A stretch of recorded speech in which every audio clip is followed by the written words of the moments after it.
Right, welcome to Brief History Conspiracy. This week we are doing Nazi Bell.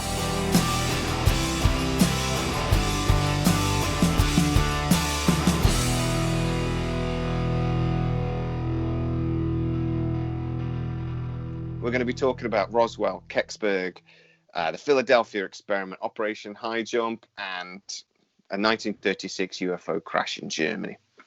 Right, so if you're new to our channel, please like, subscribe, hit that bell notification. It really does help us out. I think the Nazis may have got somewhere. I think that platform that they've got tends to indicate that they had like a saucer-shaped metallic object that they were managing to get to levitate above above that concrete structure.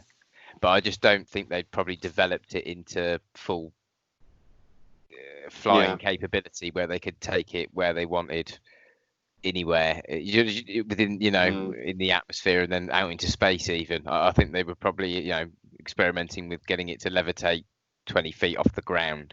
That was what they were that was where they were at that point, probably. Controlling the damn thing must have been an interesting idea. Getting it to hover is one thing. Getting it to, I always imagine it's like, the first test flights of helicopters or the flying bedsped they used for the NASA landing. You've seen that? They said it was a pig to try and control. Get it to take off, fine.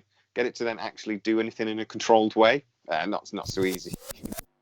Built to test the control mechanisms for the lunar lander itself, Neil Armstrong nearly died when this happened. So easy. It's like, it'd be like smash into the ground really hard. Now, so we talked about all those possibilities, but then there is the distinct possibility that this actually is all not true and a massive hoax anyway. It seems to me that this Igor Witkowski, this story didn't come out until 2000. That's 60 years after it was supposed to have happened. So initially that makes me sort of, but this was a really well kept secret, right? Yeah, but it would have been a really well kept secret by either the Americans or the Russians, whoever inherited the technology from Operation Paperclip from the Nazi scientists that they got hold of. They probably both got some of the let's assume that they probably both got 50-50. You know what I mean? In terms of scientists, although I think America probably did do a bit. I think America did a little bit better. I think the scientists maybe basically 60-40, 65-35. Yeah. Go on. I think basically the scientists involved were running like hell from the Russians. So they were like, if you want to get captured by anybody, if you want to get captured by the British and the Americans, please. The Russians were not. Everyone was terrified of what might happen once the Russians got their hands on you. So, but anyway, this Igor. Mm-hmm. We don't have any Igors. I've never met an Igor. That's a name that's sort of gone out of fashion, I feel. Like Adolf. We've never met an Adolf. I'd love to meet an Adolf. So he was a former intelligence officer, apparently, and he saw documents from an SS Lieutenant General, Jaco Sparrenberg's interviews post the war when he was captured by the Russians, basically. Mm-hmm. So after seeing these documents in 1997, while he was working as a military journalist, he then was able to write this book, the Proud Ad de Wonderwolf. Wonderwall, I was going there. Proud Ad de Wonderwolf in 2000. But the documents he says he saw that proved what we're talking about, no one else ever saw. So they were never independently verified. So I did a bit of research and I said, well, there were other witnesses of this bell. But it's a random list of people. There was like some bloke that worked for Skoda. They apparently helped build some of the parts for this thing. There was some bloke that worked on it when it was transported from the one place into a castle in Germany somewhere. There's a long list of very random people that have said eyewitnesses to this. No real scientists, nobody that was actually working on it. Even though we've got ideas who might have been specialising, but just a really random list of people.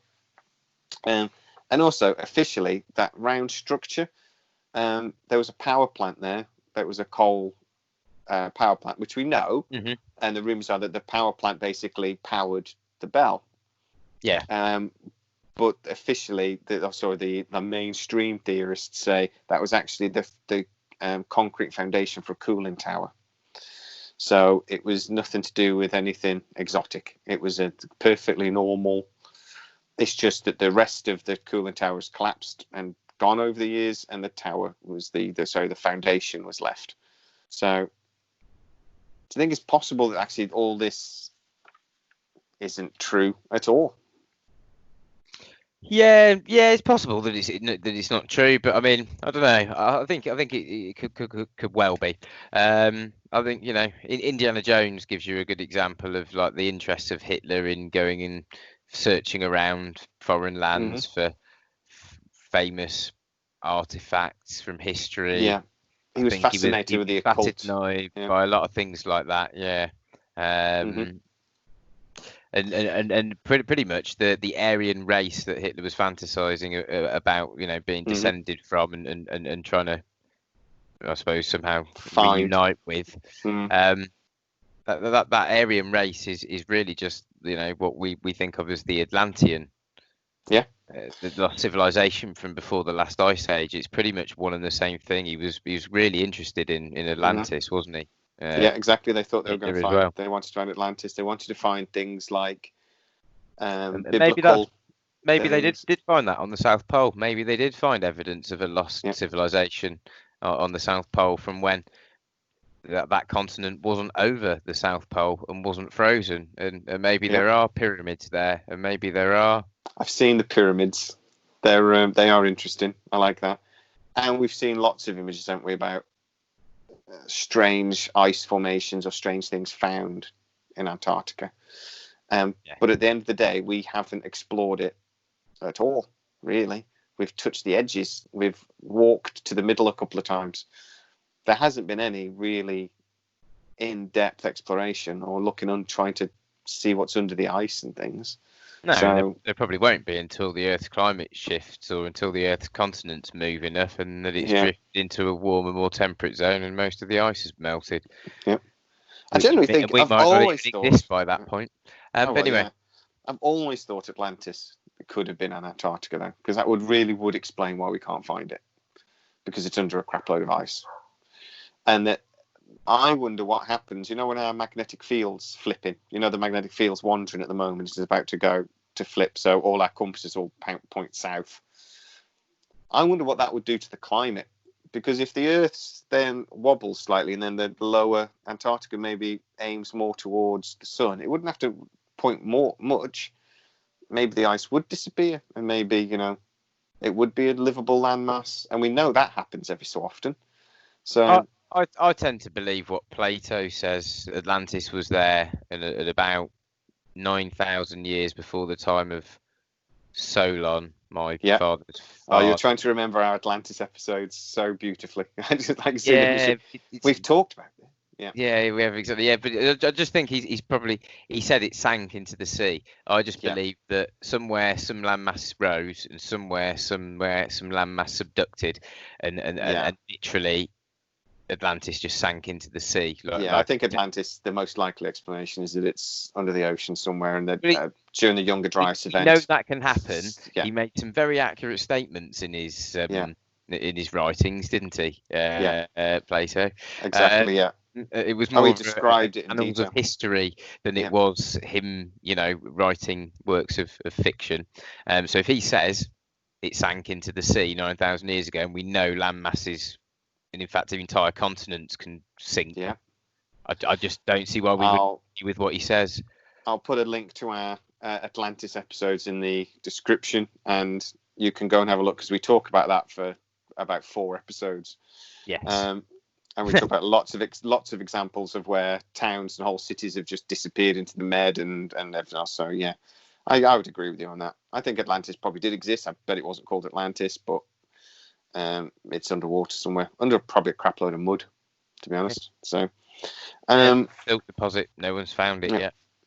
Hitler was also fascinated and the Nazi idea with UFOs and things. I mean, the mother of the Nazi party was a psychic who said she was in touch with aliens. And The Coming Race by Edward Bulwood Lytton described an ancient Aryan race coming from the Hollow Earth. He also described their energy source, the Vril. The Vril Society was an inner circle of the Thule Society, German occultists based in Berlin. The legend goes that the beautiful Maria Orsic ran a group of female psychics. They say they were in touch telepathically with the Aryan race, the Aldebaranians. Supposedly, Maria was given plans to build a spherical flying machine and would go back to the alien fathers when the time was right. She disappeared in 1945. She said she was going to be taken back by the Aryans, and then she just disappeared one day. And I'm like, yeah, probably more likely she was murdered one day. But so I don't know. Maybe that's a possibility. It's something they were definitely interested in anyway. Oh, something I wanted to talk about actually. Sorry, Go on. was when we have the battle of the invasion of Washington. We talked a lot about how it could be like a political statement about some, the UFOs basically saying, behave yourself, what you're doing. What if this technology was then captured, or either the Nazis escaped with this technology? What if another organization, other body, something got hold of that technology? Somebody that was separate from government, maybe. And then, so the 1952 thing was a political statement, but it wasn't necessarily government to government or alien to human. It was something else saying, or some organization saying, possible, we've got this technology. We're announcing themselves, sort of thing, to the Americans and saying, leave it alone. Maybe. There's nothing you can do. And I just have this idea that maybe, do you have this story about how the Roman Empire never really collapsed? I have a point to this. Trust me. Follow me through my logic. The Roman Empire never really fell. It became the Roman Catholic Church, and the Roman Empire thought it's really hard work trying to keep hold of this massive empire. People constantly invading us, constantly fighting us. So what we'll do is, instead of having like this structured country or empire, we'll let it all go, but we'll create Catholicism and we'll control you with that instead. Oh yeah, completely. So maybe the Nazis did something similar, and they were either they became or they moved into something else, another organization. We call Illuminati or deep state or whatever else. Maybe they're still there. I mean, we talk about NASA being basically, born by Nazism. All the major scientists were all Nazis, and they all became things. So, yeah, I tend to agree. It's It's like the late George Carlin said, isn't it? Religion, everything pales in insignificance for a good bullshit story. Everything else pales in significance to religion. Yeah, most definitely. But so maybe this technology was, or the Nazis that escaped did become something else, and maybe that's more sinister than we realise. I don't possibly. know.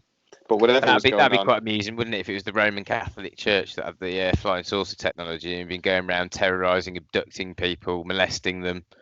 Yeah. That actually it'd fit in quite well. It's again, and now actually really does. I know that I should, but it does fit quite well, doesn't it? If you think about alien abductions. Yeah. And the Roman Catholic Church was in bed with the Nazi Party. So if you're actually in Germany and you've got something like that and you want to hide really quickly, the Vatican would be a nice place to go and hide. Yeah. You wouldn't have to go to Chile or Argentina or anywhere else. You'd just go and hide in the vaults. And I would say, that the vaults in the Vatican hold secrets the world can't see. Why would the world's most extensive library be so damn private? Because so damn secretive. You're a peasant and you're not supposed to have the secret knowledge, my dear man. Bit harsh. But that's if you look at history, that's how they think. That's how the elites have always thought, and it is true. Intellectual understanding leads to technology, and technology leads to winning a war. So if you block people from the intellectual understanding of things in the first place, and they can't even develop the technology to beat you at war. Yeah. It is how they think. So, all right. So for me, I'm going to wrap it up now because I'm hungry, weirdly. I'm in two minds about the Nazi bell. Even though it fits in with a lot of technology, and I could completely see that if a UFO did crash, and personally I believe in UFOs, so that's a bit of a problem, I can believe that they would desperately be trying to reverse the technology. But I agree with it, like you said. I don't think the Nazis had time. We're talking about 8 years from when it crashed in 1936 to 1944, when, we were breathing down their necks, sort of thing. As a wonder weapon, I'm not sure it would have changed the course of the war, but I think a nuclear weapon would have done. So if the Nazi bell did exist, I think potentially it was some sort of centrifuge or some sort of device that helped to process uranium. And then the rest of this is just pop culture, personally. How about you? What do you think? Yeah, I mean, it does seem. I'd like to believe maybe that they had some involvement in the understanding of the reverse engineered propulsion systems, and were starting to run tests as to having flying saucers, working flying saucers themselves, that they could control the flight of. I'm not so sure. But then Hitler was interested in all the old tech, so he's probably very aware of the Vimanas in the old ancient Indian texts, the Bhagavad Gita. Oh yeah, they sent expeditions to India to do that. They sent expeditions up to Tibet, all over, looking for these sort of occult and ancient. He genuinely believed they would find some sort of ancient weapon, didn't he? And things like this. They were looking for the Spear of Destiny and the Ark. I mean, genuinely, they were looking for this stuff. So. He would have been very interested in those Vimanas as well, I imagine, from India. Yeah. So I don't know. I think it's possible that they were working on the technology, but not. I don't think they're working UFOs as such. But then the Americans could have potentially got hold of that research and begun developing something that then maybe turned into working technology over the next 20 years or so. And that's kind of where our series is going over the next few episodes, really, when we start talking about the secret space program. Is the Nazi bell the embryo that led to a technology that we still don't know about, but has, potentially let us go out into the stars already?